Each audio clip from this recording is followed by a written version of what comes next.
Silakan duduk terus. Terima kasih kepada tim penguji, Sini, Kaum dan semua yang mengambil bagian dalam pujian penyembahan. Apa kabar saudara? Kurang semangat nih. Apa kabar? Luar biasa, puji Tuhan. Saudara-saudara sekalian, pada kesempatan kali ini saya akan menyampaikan firman Tuhan dengan tema judul penyakit itu tidak akan membawa kematian. Apa judulnya? Penyakit itu tidak akan membawa kematian. Penyakit apa yang tidak membawa kepada kematian?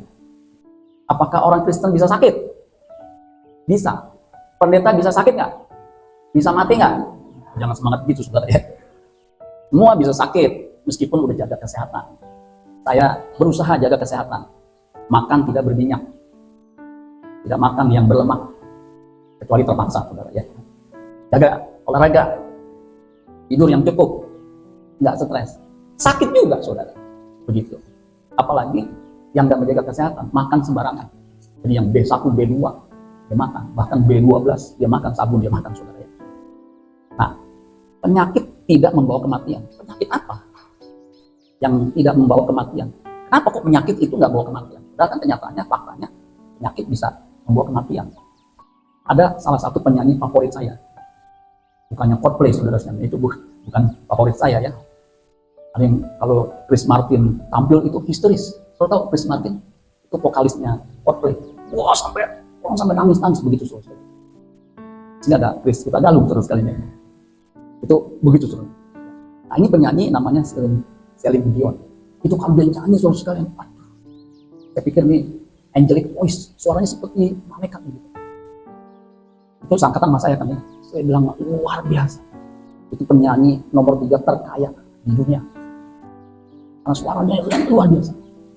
Saya pernah mendengarkan videonya pakai LCD yang asli di studio begitu ya, studio yang keren begitu ya. Karena memang dirancang khusus buat mendengarkan musik berkualitas. Waktu saya duduk terus, saya bilang adem, bisa begitu tuh sampai monjol 180 derajat ya, minuman kiri kanan. Waktu saya dengerin ini Celine Dion, saya bilang itu baru kali itu ya, saya mendengarkan sound system yang luar biasa, penyanyi yang luar biasa. Ternyata Celine Dion ini, nyanyi asal Kanada ini, sakit. Dia didiagnosis penyakit namanya Stevens syndrome. Penyakit langka. Itu membuat otot jadi kejang dan juga kaku. Itu bisa bayangin, kalau sakit seperti ini, seorang penyanyi gimana? Pasti nggak bisa. Sulit. Saya agak kasihan juga saudara. Ketika anaknya menikah, dia harus nikah. Padahal kekayaannya itu kalau di kurs kan 800 juta dolar.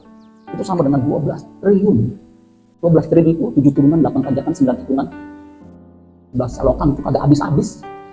Dia nggak bisa apa-apa. Dia hanya pas. Konsernya jadi dibatalkan saudara. Karena sakit. Ada belum lama meninggal hari Sabtu lalu. 6 Mei. Orang anak putra pengusaha kaya luar biasa. Namanya Nick Gilbert. Sakit. Umur 26 tahun meninggal. Ya, dia sakit langka juga. Itu genetik.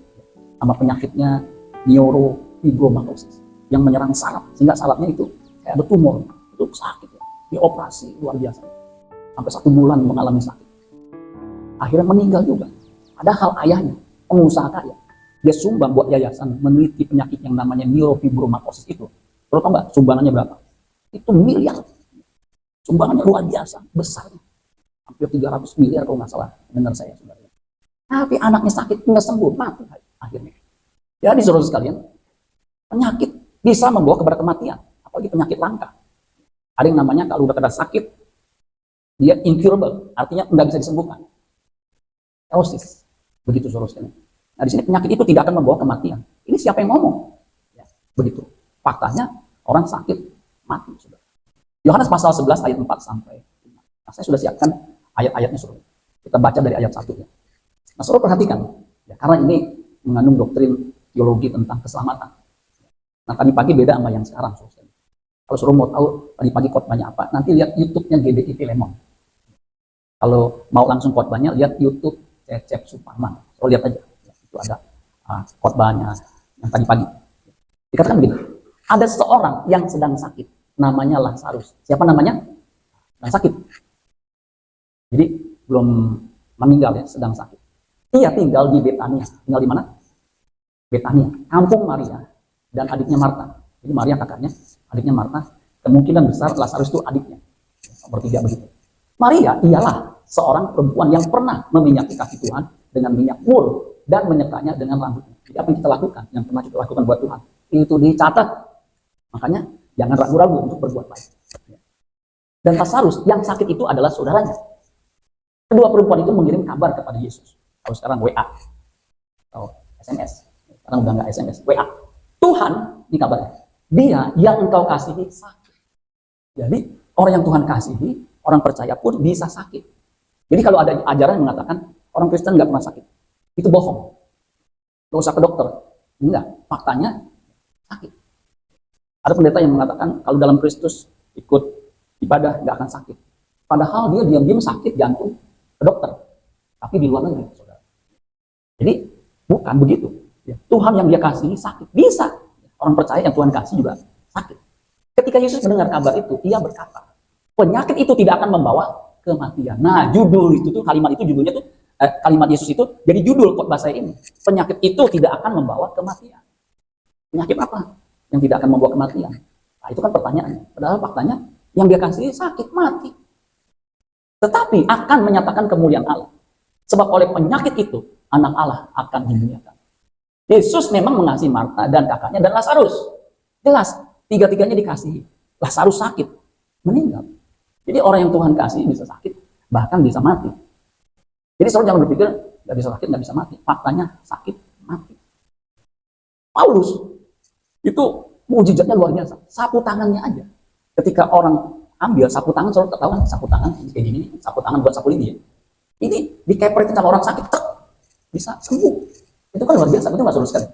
Tapi dia sendiri sakit, dia berdoa, Tuhan, angkat sakitku. Nggak sembuh-sembuh. Jadi faktanya, kenyataannya, Rasul sekali berPaulus, yang bisa mendoakan orang sakit, bahkan sapu tangannya menyembuhkan, sakit, dia berdoa, nggak sembuh. Gitu saudara sekalian. Jadi soal penyakit ini mesti hati-hati memahaminya. Next. Nah saudara sekalian, di ayat 11 sampai 13, di akhirnya Yesus datang juga setelah 4 hari. Begitu saudara. Nah, ada dialog sebelum Yesus datang. Nah ini seperti ini. Demikianlah perkataannya, dan sesudah itu ia berkata kepada mereka, Lazarus, saudara kita telah tertidur. Waktu kita kebanyakan itu untuk tidur. Saya rata-rata 7 sampai 8 jam. Dulu waktu saya kerja cuma 4 sampai 5 jam, bahkan 3 jam. Lazarus saudara kita telah tertidur, tetapi aku pergi ke sana untuk membangunkan dia dari tidurnya. Kalau sakit, dia bisa tidur, bisa makan, tidurnya nyenyak. Itu kemungkinan besar bisa sembuh. Kenapa begitu? Saya punya pengalaman. Saya sakit, nggak bisa tidur, mata saya melotot. Padahal badan saya udah lemah sakit. Saya bilang, Tuhan kasih saya waktu buat tidur nyenyak. Lama, hampir 3 minggu, 21 hari saya, tidur nggak begitu. Jadi begitu aja, saudara. Karena sakit kuning. Ya, itu ciri-cirinya nggak bisa tidur. Padahal saya paling mudah tidur, saudara.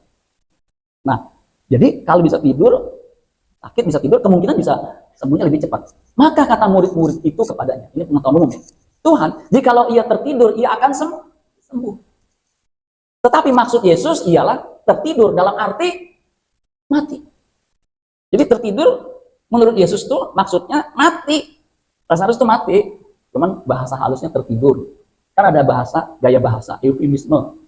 Mati, meninggal dunia, mangkat, pergi, pulang. Itu yang halus. Kalau yang kasar, mati itu mampus. Mati. Kasar itu. Itu jarang diucapkan. Misal siapa yang meninggal? Si Anu. Dia nggak akan bilang siapa yang mampus. Nggak begitu, kasar. Nah ini halus. Tertidur itu halus. Tetapi pemahaman murid, pikir tidur dalam arti yang betul-betul letterlek. Nah, saudara saya kasih tahu, baca Alkitab itu butuh hikmat. Saudara mesti bedain antara kiasan, analogi, sama letterlek. Sehingga punya pemahaman yang tepat. Ya. Jadi, tetapi maksud Yesus tertidur dalam arti mati. Sedangkan sangka mereka, Yesus berkata tentang tertidur dalam arti biasa. Nah, mesti bedain tuh. Tentang tidur, yang nanti juga sembuh. Maksud Yesus meninggal.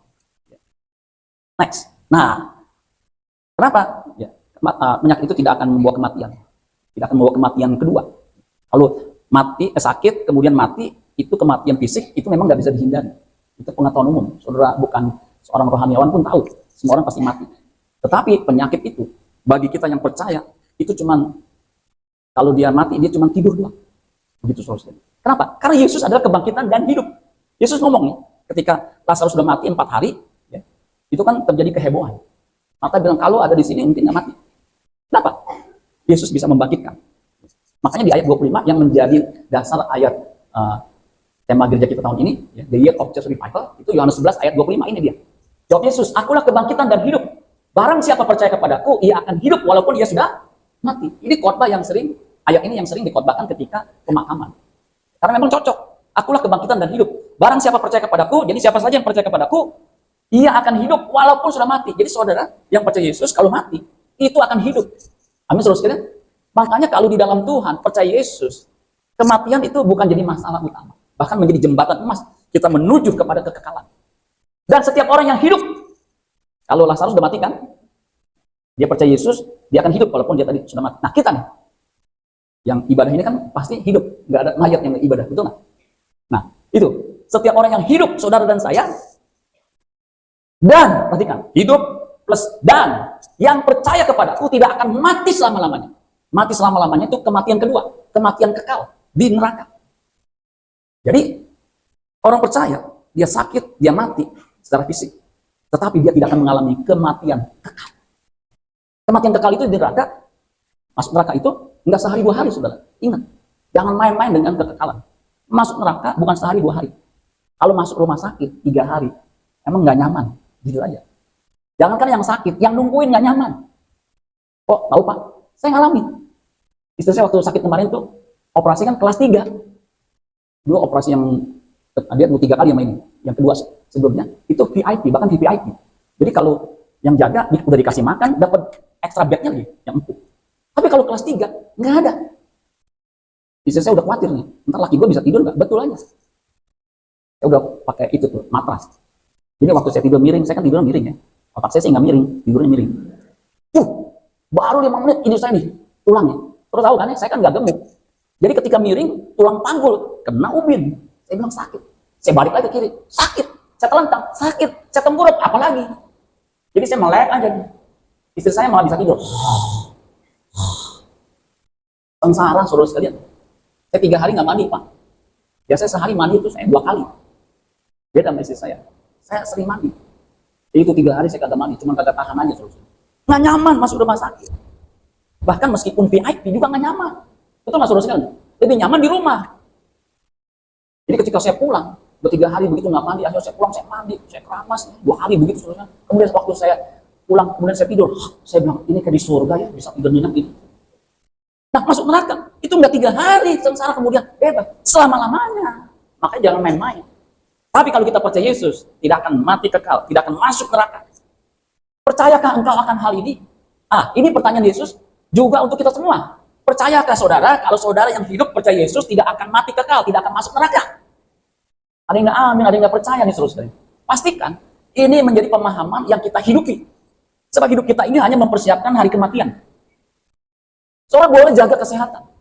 Di WA grup KPBI, ada kakek usia 81 tahun. Sehatnya nauzubillah min dzalik. Dia bisa lari cepat 400 meter dalam waktu 1 menit sekian.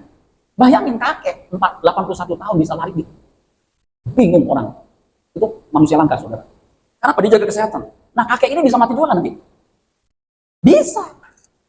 Tetapi kalau kita percaya Yesus, kita yang hidup saat ini untuk mempersiapkan kekekalan kita dengan percaya Yesus, tidak akan mati selama-lamanya. Percaya nggak, saudara? Nah, kalau saudara percaya, buktikan percaya saudara itu dengan tindakan. Nah, itu khotbah saya tadi pagi tuh. Kalau hanya percaya di pikiran, nggak ada tindakan, nggak punya efek.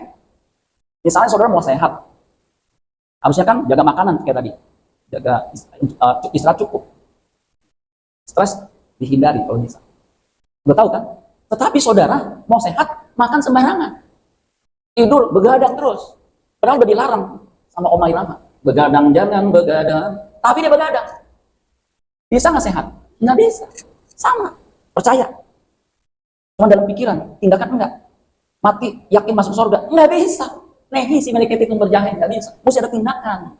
Bukan hanya dibaptis, tetapi kehidupan kita harus berubah menjadi seperti Kristus. Di mana Bapak berkata, inilah anakku yang kukasih, kepadanya aku berkenan. Baru kita bisa menikmati kekekalan. Jangan mengaku Kristen. I'm Christian, mengikut Kristus. Karena Kristen itu dari bahasa Yunani-nya Kristianos. Artinya pengikut Kristus. Christos yang diurapi. Cuma di pikiran. Tapi kehidupannya amburadul. Yakin mati masuk surga. Ini ngikutin ajaran mana? Nggak bisa. Harus kita menghidupi Kristus, mengenakan gairahnya, kehidupannya. Sehingga kita mirip Yesus dalam segala tindakan kita. Makanya orang Kristen yang mengaku percaya Yesus tapi hidupnya masih jahat, melukai orang, menyakiti orang, yakin masuk surga. Aduh, mimpi. Nggak bisa. Makanya akan kaget nanti kalau di kekekalan. Ada orang yang kita pikir dia pasti masuk surga karena rohaniawan. Dia sudah mengusir setan. Dia sudah mengadakan mujizat. Ternyata ada di neraka. Kenapa? Karena tidak melakukan kehendak Bapa. Apa kehendak Bapa? Percaya kepada Yesus. Amin, saudara sekalian. Itu kehendaknya yang paling ultimum, yang paling utama. Jadi saudara sekalian, ini penting. Penyakit itu tidak akan membawa kematian. Nah, coba kita lihat saudara sekalian, ayat 39. Nah, ini peristiwa bagaimana Yesus membangkitkan Lazarus secara teknikal. Ayat 39, Yohanes 11, kata Yesus, angkat batu itu. Jadi ketika Lazarus sudah dikubur, itu kuburannya kan nggak kayak kuburan kita. Sekarang tanah dipendam 2 meter atau 1,5 meter di bawah. Kalau mau dibangun ini kan mesti digali. Kalau ini enggak. Batunya mesti dibuka, kemudian mayatnya dimasukin. Konon katanya yang pernah ke Israel, kuburan Lazarus ini ke bawah. Jadi 24 anak tangga ke bawah katanya. Di sini siapa yang pernah ke Israel? 1, 2, 3, 4. Nah, dalam mimpi saudara ya. Bapak udah pernah? Belum. Ada yang mendesak saya jemaat, Pak, Bapak kan pendeta, pergi dong. Saya bilang, iya nanti. Emang nggak ada uangnya, Pak? Bapak bilang nggak ada. Ada, cuman belum ngucur aja uangnya. Katanya yang konon udah pergi ke sana berkali-kali, yang sudah longok kuburan Lazarus, itu turun 24 anak tangga. 24 anak tangga seapa sih, Pak? Nah, setinggi Holsey. Kalau saudara dari bawah naik, hitungnya 1, 2, 3, 4, 5, 6, 7, 8, 9, 10, 11, 12, 13, 14, 15, 16, 17, 18, 19, 20, 21, 22, 23. Nah, 24 itu udah sampai tuh dalam. Yakin Pak? Hitung sendiri kalau nggak percaya. Saya udah hitung 2 kali. Nah itu tuh, jadi cukup di bawah. Angkat batu itu. Marta saudara orang yang meninggal itu berkata kepadanya, Tuhan, iya Lazarus sudah berbau sebab sudah 4 hari ia mati. Mayat itu kalau udah mati, paling kuat 12 atau 24 jam itu udah meleleh itunya karena nggak ada kehidupan. Apalagi udah 4 hari. Itu udah hancur. Jadi kalau diangkat pun menyenyeh, tahu menyenyeh. Begitu saudara sekalian. Udah 4 hari. Jawab Yesus, bukankah sudah kukatakan kepadamu, jikalau engkau percaya, engkau akan melihat kemuliaan Allah. Kita kadang-kadang, apa bisa ya orang sejahat saya, orang sebejat saya bisa diubahkan? Bisa. Amin saudara sekalian. Asal percaya. Percaya bukan hanya di pikiran tetapi di tindakan. Bisa. Saya pernah dengar pendeta namanya ada David Chang atau apa ya. Dia pernah gelandangan jalan. Nanti saudara tahu tuh ya, pendeta mantan ODGJ. Orang gila. Begitu berkeliaran. Tetapi ketika Tuhan menangkan, dia bisa percaya, dia diubahkan. Makanya dia suka ngeledek begini. Gua aja yang gila bisa baik. Lu kan gak gila. Masa lu gak bisa lebih baik? Saya waktu dengar gitu ketawa juga ya. Di sini siapa yang gila angkat tangan. Nah, pasti bisa lebih baik. Siapa? David Chang atau siapa tuh? Siapa namanya? Itu dia bilang, gua yang gila aja bisa baik, bisa berubah. Nah, kalau saudara yang gak gila, gak berubah, gila namanya. Betul gak saudara? Dia nih yang gila nih. Kalau gila kan namanya orang gila kan gak rasional, betul gak? Dia makan apa aja tuh? Dia bilang, sampai nggak nyangka ya, jadi pendeta bisa khotbah seperti saya ini. Saya kan nggak pernah gila, betul nggak? Pernah saya lihat gila? Enggak kan? Nah dia pernah gila, tapi bisa khotbah begini. Kan gila, betul nggak? Hebat nggak? Saudara ya. Jadi jika engkau percaya, engkau akan melihat kemuliaan. Percaya. Apapun keadaan saya, kalau saya mau berubah, percaya Yesus. Bisa. Amin saudara sekalian. Yang gila aja bisa diubahkan, apalagi saudara yang kagak gila. Cuma sedeng aja. Maka mereka mengangkat batu itu. Jadi percaya. Pasti diperintahkan oleh Marta. Udah buka deh. Masa Yesus salah sih? Lalu Yesus menengadah ke atas dan berkata, Bapa, aku mengucap syukur kepadamu karena engkau telah mendengarkan aku. Aku tahu bahwa engkau selalu mendengarkan aku. Jadi kalau hidup kita seperti Yesus, doa kita pasti didengar. Amin saudara sekalian. Bahkan dijawab. Ketika istri saya dioperasi, saya kan dikasih lihat, mana dong daftarnya? Saya lihat yang paling kanan. Yang paling kanan tuh kelas 3. Saya bilang, ada nggak kelas yang lebih bawah ini? Nggak ada Pak. Ya kelas 4 gitu nggak ada. Itu buat yang pembunuh atau gelandangan. Nggak buat kelas Bapak. Ini kelas 3. Ini operasinya udah segini. Belum obatnya. Belum bednya, apa rumah kamarnya. Aduh saya itu begini. Saya galau tuh gimana ya? Kalau dulu kan diganti kantor. Saya dulu kan manajer. Itu dapat VVIP. Kalau masuk rumah sakit tuh dapat kelasnya tinggi, saudara. Tapi saya nggak pernah pakai. Jadi saya bilang, mendingan gak usah pakai deh, walaupun VIP. Nah ini kelas 3. Biayanya udah segitu. Saya nggak berani ngelirik yang sini. Di upgrade, nggak berani sama. Dokternya 2 kali lipat. Rumah sakitnya, kemudian operasinya, udah di sini. Jadi singkat cerita, waktu operasi, saya cuma berdoa. Aduh, Tuhan cukupi dananya. Begitu, saudara. Memang sebelumnya ada yang ngasih emas batangan tuh 40 gram. Cuma udah pesan ya kalau bisa jangan dijual. Kenang-kenangan. Begini doang segini. Sepocel. Ya kalau dijual 1 gramnya itu kan emas murni ya. Kalau segramnya itu 1 juta, ya 40 juta kan. Cuma dikantongin begitu sama istri saya ya. Cuma kalau terpaksa itu aja jual. Daripada nanti nggak bisa bayar. Istri saya udah rencanain bayar pakai kartu kredit, kemudian dicicil 6 bulan atau berapa bulan. Dia langsung telepon, cicil begitu. Tapi puji Tuhan, saudara, ada orang yang dengar IV dioperasi, langsung transfer 10 juta. Istri saya update saya, ada yang transfer 10 juta, puji Tuhan. Nggak lama, transfer lagi 25 juta, puji Tuhan. Dulu waktu saya belum jadi pendeta, saya bingung, ada kok ya orang bisa transfer ke pendeta ya, begitu. Karena saya waktu itu kan belum pendeta, kok bisa ya? Saya ngalamin saudara sekalian. Jika hampir terkumpul 60 juta, kan lumayan, betul nggak saudara sekalian? Jadi saudara sekalian, kalau kita di dalam Tuhan sungguh-sungguh, kita berdoa, Tuhan dengar. Ya tapi jangan saudara coba-coba begitu saudara sekalian. Kita juga mesti berhikmat, kan mesti terapi nih. Makanya kalau saudara bisa tangan saudara begini, bisa angkat tangan, puji Tuhan. Bisa saudara mengangkat cuma begini nih, tuh. Itu mesti dilatih begitu saudara sekalian. Dia begini, untuk mobil susah, gitu saudara. Karena di operasi dipakai pen, nggak bisa begini, nggak bisa begitu. Jadi saudara sekalian, ya kalau kita berdoa saudara sekalian, Tuhan mendengar. Amin saudara sekalian. Nah itu, aku tahu bahwa engkau selalu mendengarkan aku. Tetapi oleh karena orang banyak yang berdiri di sini mengelilingi aku mengatakannya supaya mereka percaya bahwa engkaulah yang telah mengutus aku. Saudara, Yesus datang melakukan banyak mujizat, orang buta melihat, orang lumpuh berjalan, orang budak mendengar, yang kusta bisa tahir, bahkan yang mati jadi dinain, Lazarus, dan juga anak siapa tuh yang meninggal, yang Yesus sembuhkan, padahal udah mati disembuhkan. Ya. Itu saudara sekalian supaya mereka percaya. Tapi anehnya, udah ada mujizat pun ada yang nggak percaya. Nanti kalau saudara baca ayat selanjutnya tuh ya, ketika mereka menyaksikan sendiri, mereka menjadi percaya. Tetapi bagi kita yang nggak hidup di zaman Yesus, yang tidak menyaksikan mujizat atau tidak melihat mujizat pendeta, doakan orang buta melihat, tapi percaya. Alkitab mengatakan berbahagialah orang yang percaya meskipun tidak melihat, tetap percaya. Ya. Walaupun tidak melihat, namun percaya, berbahagia. Amin saudara sekalian. Saudara masih tetap percaya Yesus meskipun mungkin sakit saudara tidak disembuhkan, tidak melihat mujizat. Yesus bilang berbahagia. Jadi penting saudara sekalian percaya kita itu kepada Tuhan. Nah, kalau saya boleh simpulkan, bisa diklik. Semua orang itu sudah berbuat dosa. Penyakit salah satu eksesnya, efek dominonya. Tetapi bagi kita yang percaya, kematian itu, semua orang kan pasti mati. Kematian itu hanya tidur sesaat. Jika Yesus bangunin, kita ada di keabadian. Itu hebatnya saudara sekalian. Makanya orang Kristen, dia nggak akan takut mati. Nah, kami cuma sebelah sini nih sudah nggak ada suatu, nggak ada orangnya. Orang Kristen yang sungguh-sungguh, dia tidak takut kematian. Nggak akan takut. Kalau saudara masih takut mati, coba saudara koreksi ya. Jangan-jangan saya masih kurang percaya. Percaya saya masih belum seperti standar yang Tuhan inginkan. Standarnya kalau kita percaya Yesus, ya, kalau dia mati atau di ujung maut, nggak akan takut mati. Saya beberapa kali diundang untuk doain yang udah sekarat. Bahkan ada yang udah nggak bisa apa-apa. Ini beberapa kali saya udah saksikan. Jadi pernah jemaat di sini itu ngundang saya untuk doain papanya. Kenapa doain papanya? Karena papanya udah masuk ICU. Kemudian dokter bilang udah kalau ICU kan sehari aja udah berapa? Itu udah nggak bisa disembuhkan. Bawa aja ruang biasa atau bawa pulang. Dia nggak berani bawa pulang. Akhirnya dirawat. Kemudian ada temannya pendoa syafaat datang doain. Kemudian dia bilang begini, ini pendoa syafaat. Ima, saya nggak bisa doain nih. Dia pasti punya jimat nih, nggak mempan. Mesti gembala atau pendeta lah. Dia kenal saya, pendeta.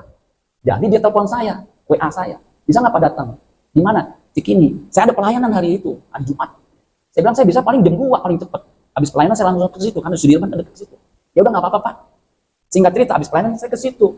Sampai tuh jam 2, lebih dikit gitu ya. Saya bilang di mana Pak? Situ. Nah katanya Pak, ada jimat. Betul Pak, saya cari ada nih jimat. Langsung disodorin ke saya kaget, batuk begitu. Saya bilang bisa minta tolong tisu dah. Maksud saya biar higienis begitu. dikasih tisu, dia bungkus. Ya udah deh, saya kantongin nih, nanti saya bawa ke gereja atau gimana. Saya doain seluruh sekalian. Dia udah bilang pesan, ya kalau bisa dipanggil pulang aja deh, sebab kesian. Dokter bilang udah nggak bisa disembuhkan, umurnya juga tua. Jadi saya doain. Saya kan nggak langsung, biar mati, matilah. Kalau mau hidup, hiduplah. Saya nggak begitu. Tuhan kalau engkau berkenan, biar Tuhan sembuhkan dalam nama Yesus. Tapi kalau kehendakmu lain, biar kehendakmu yang jadi. Ah, itu kan halus, betul nggak saudara sekalian? Sama dengan kalau sembuhin aja, kalau mau mati mati aja dalam nama Yesus. Saya pulang. Tapi saya nggak ngomongnya begitu. Berhikmat, kalau nggak kan tersinggung juga saudara. Saya belum sampai pintu gerbang mau buka, masuk tuh WA. Saya bilang, aduh apa nih? Jadi pas saya lihat, terima kasih Pak, papa saya udah meninggal tuh saudara. Langsung mati solusi. Nah kejadian lagi tuh, tetangga saya kan suka kirim renungan di grup WA di Cipinang. Karena dia tahu pendeta, saya pendeta. Dia datang ke rumah saya, Pak bisa nggak doain papi saya? Papi kenapa? Sakit Pak. Di mana? Di rumah. Loh kok di rumah? Iya dokter bilang, bawa aja ke rumah.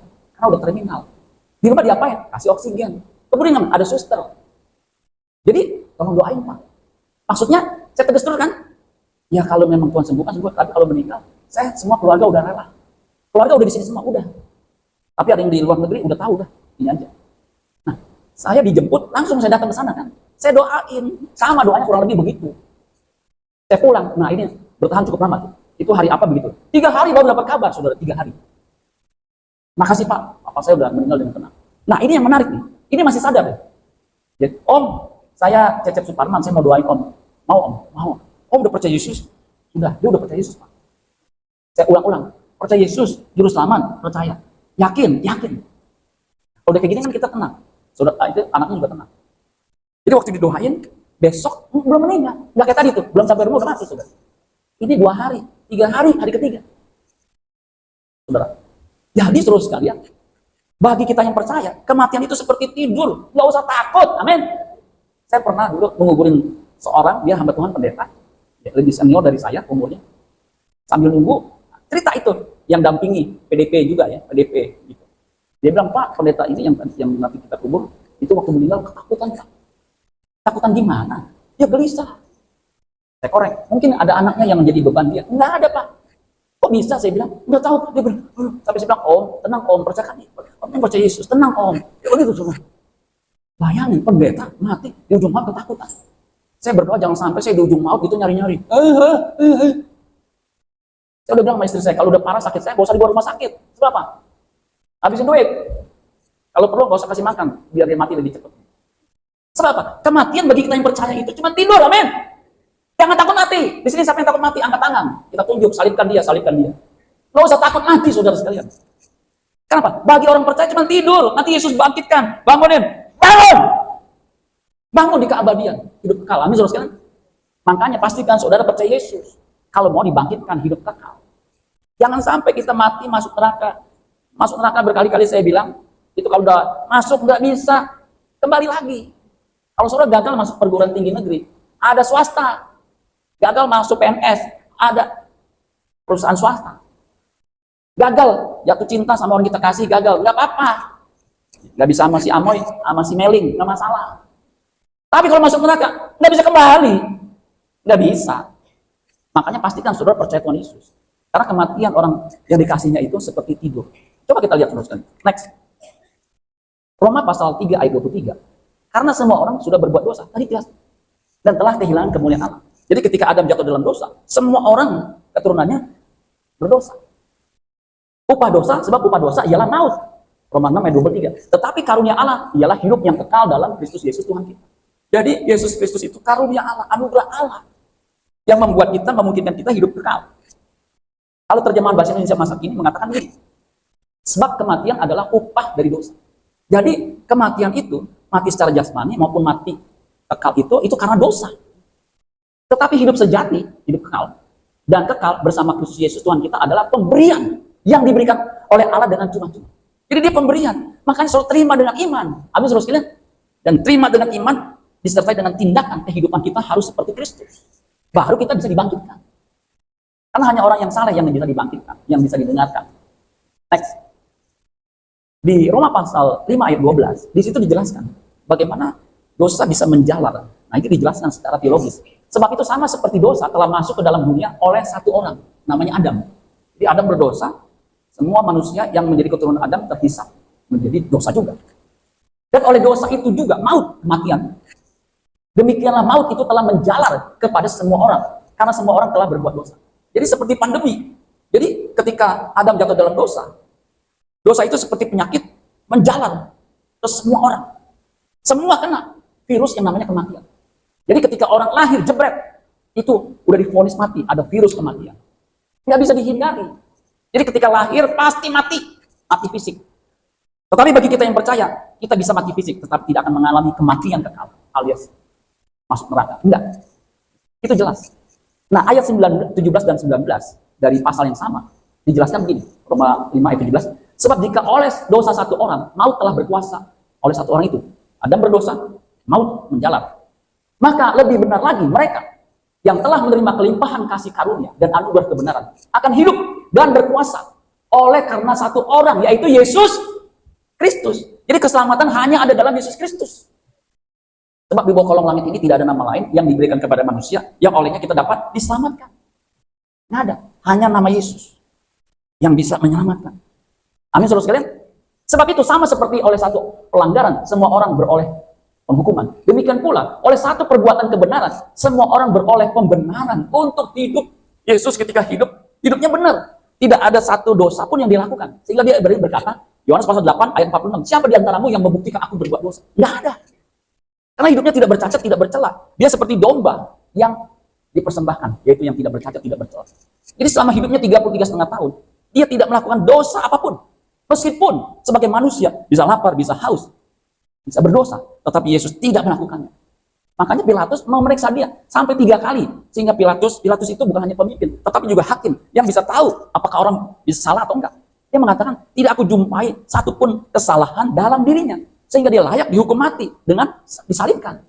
Makanya kematian Yesus disalib sesungguhnya adalah menggantikan kita. Kalau Yesus sudah disalibkan, saudara yang disalibkan. Makanya bersyukur bisa mengenal Yesus Kristus Tuhan Juru Selamat kita. Kemudian dikatakan ayat yang ke-19, jadi kesimpulannya, sama seperti oleh ketidaktaatan satu orang, semua orang telah menjadi orang berdosa. Adam tidak taat, semua jadi berdosa. Demikian pula, oleh ketaatan satu orang, semua orang, dikatakan, semua orang menjadi orang benar. Jadi kalau Yesus sudah taat, nggak taat sampai mati, nggak ada yang bisa diselamatkan. Jadi kita bersyukur ada juru selamat yang sejati. Makanya kalau orang bisa percaya Yesus, memang anugerah. Itu pasti digerakkan oleh Roh Kudus.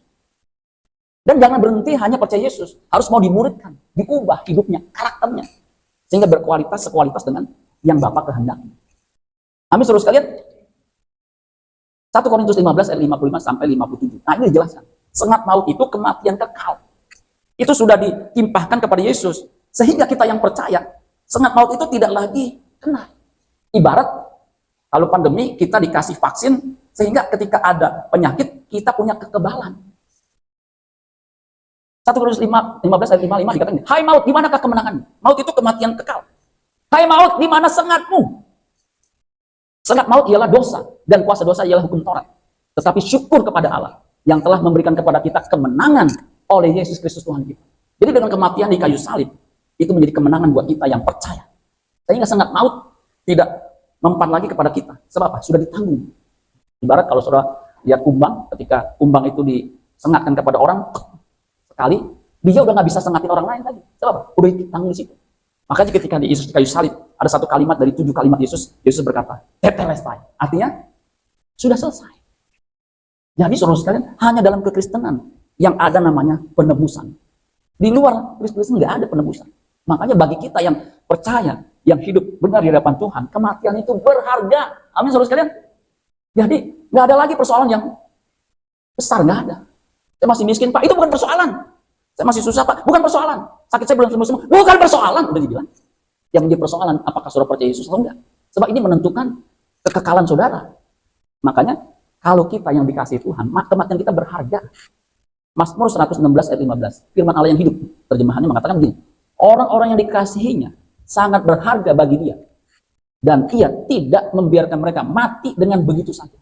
Dia tidak akan membiarkan mati begitu saja. Seperti Lazarus, nggak dibiarkan gitu aja. Dibangkitkan. Amin, saudara sekalian.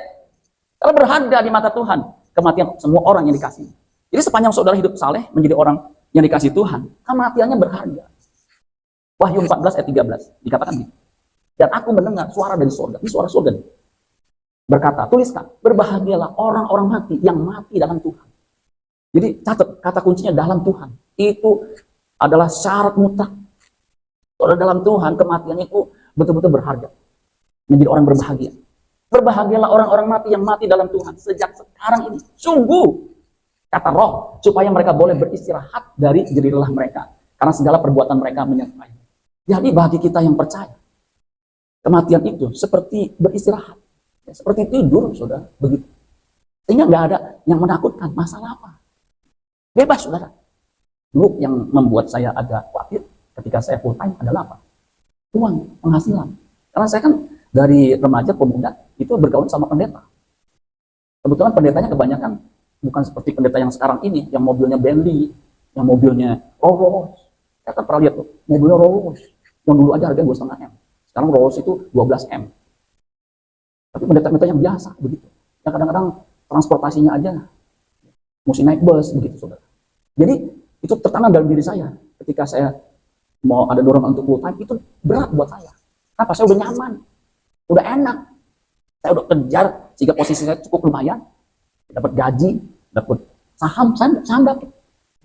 Saya udah hitung saham ini kalau segini saya akan lumayan nih berapa dolar saya dapat. Kemudian dapat bonus. Ada lagi future bonus. Kalau bonus kan tiap tahun. Kalau future bonus itu dalam 3 tahun bisa dapat, kemudian sisanya bisa diambil lagi. Jadi saya itu seperti kuda lari, di depannya tuh ada wortel, saya kejar terus. Jadi ketika full, waduh, ini berat ini, nanti gimana nih? Apalagi kan kita tahu gereja kita tuh waktu saya full itu kan masih 44 meter persegi, nggak sampai 50 meter persegi, kecil. Ya suruh tahu gereja kecil, nyanyi aja juga nggak bisa. Ku kan terbang kayak burung emprit begitu, saudara. Nggak bisa burung Raja Wali. Jadi itu berat buat saya. Tapi puji Tuhan, saudara ya, dengan pergumulan yang, aduh, saya ambil itu 20 tahun lalu. Terbukti itu, anak saya bisa kuliah, bisa selesai. Ketika sakit juga cukup, sampai langsak begitu. Jadi itu juga mujizat juga. Seperti kesaksian Pak Andi, anaknya kuliah, itu 2 universitas, yang saya tahu mahal, yang satu sama anak saya. Saya kan tahu kuliahnya berapa. Yang satu apalagi, UPH, uang papa bisa habis di situ. Anak saya dulu UPH tadinya, dia nggak mau. Ya, ntar uang papa habis lah. Begitu soalnya. Itu bisa selesai. Makanya dia bilang begini, kalau orang dia nggak bayar karena ada yang bayar, itu mujizat. Tapi saya yang mungkin secara materi nggak bisa bayar, tapi bisa bayar, itu juga mujizat. Itu betul, saudara sekalian. Kalau waktu dulu saya kerja, istri saya kerja, ya bukan sombong, saya bisa sekolahin anak saya ke luar negeri. Tapi kalau saya pensiun, kan saya mesti eman-eman, betul lah. Tapi puji Tuhan, saudara sekalian, istri saya tuh bayarnya dari mana uang kuliah? Dari jualin saham. Yang anehnya, selesai kuliah, sahamnya di-split 1 jadi 5, naik lagi harganya. Puji Tuhan. Jadi uang udah keluarin separuh lebih, harga sahamnya naik lebih banyak daripada sebelumnya. Itu kan mujizat juga, betul nggak saudara sekalian? Saya nggak kepikiran tuh, begitu saudara. Jadi saudara sekalian, berbahagialah kalau dalam Tuhan. Itu kata kuncinya tuh. Kalau mati sekarang, berbahagia. Istirahat dari jerih lelah mereka. Karena segala perbuatan mereka menyertai mereka. Makanya jadi Kristen, itu jangan jahat, karena perbuatannya menyertai. Kalau jadi Kristen, apa udah khotbah begini? Kalau saya jahat, orang Betawi bilang, mati kartu lu. Ngomong sama ember lo, begitu saudara sekalian. Nggak bisa. Kalau saya jahat apalagi di rumah, nanti istri saya nggak mau duduk depan. Itu apa? Gue jengak, lihat si Cecep lakukannya begitu. Tuh, mendingan duduk di belakang sambil makan kacang almond. Amin. Amin, begitu saudara. Karena nggak bisa, lakuannya buruk begitu. Aku Kristen, istri diceraiin, anaknya 2, ganteng-ganteng lagi. Alasannya kata selingkuh. Menurut saya sih nggak masuk akal ya. Wanita dengan suami yang ganteng, yang punya penghasilan selingkuh sama orang lain, kan nggak mungkin, betul nggak logikanya? Saya nggak tahu betul apa enggak tuh. Istri saya sampai geleng-geleng kepala, apa iya ya wanita punya istri suami ganteng baik, kemudian dia selingkuh? Kan nggak mungkin tuh. Aduh, makanya saudara sekalian, kita harus dalam Tuhan sehingga kuat menghadapi apapun juga, termasuk menghadapi kematian. Sebab berharga kematian orang yang dikasihnya. Jadi kesimpulannya, saya balik lagi ke yang tadi. Tim pemuji musik bisa maju ke depan. Jadi saudara sekalian, semua orang itu udah berbuat dosa. Makanya kematian bisa melalui penyakit, bisa saudara. Karena bahasa Mandarin mengatakan sengku lau pingse, itu siklus. Karena manusia itu yang ditunggu apa? Sengku, ketika lahir sengku, susah. Lau, tua. Yang ditunggu itu nanti tua. Saya pikir dulu saya masih muda, sekarang mau 60 ternyata. Waktu saya makan, istri saya liatin saya, kenapa lu liatin gua? Kan lu tahu gua ganteng, gue saya bercanda gitu. Enggak, ini lu keriput juga ya, keriput. Sengku lau tua, ping, sakit-sakitan. Sengku loping se. Bedanya apa, Mak? Se yang sengku yang pertama. Se itu lahir. Sengku loping ze itu mati. Yang ditunggu mati. Tapi kalau kita percaya sama Tuhan, orang percaya itu akan dibangkitkan dan hidup kekal bersama dengan Tuhan. Makanya penyakit itu tidak akan membawa kematian. Tepuk tangan buat Tuhan.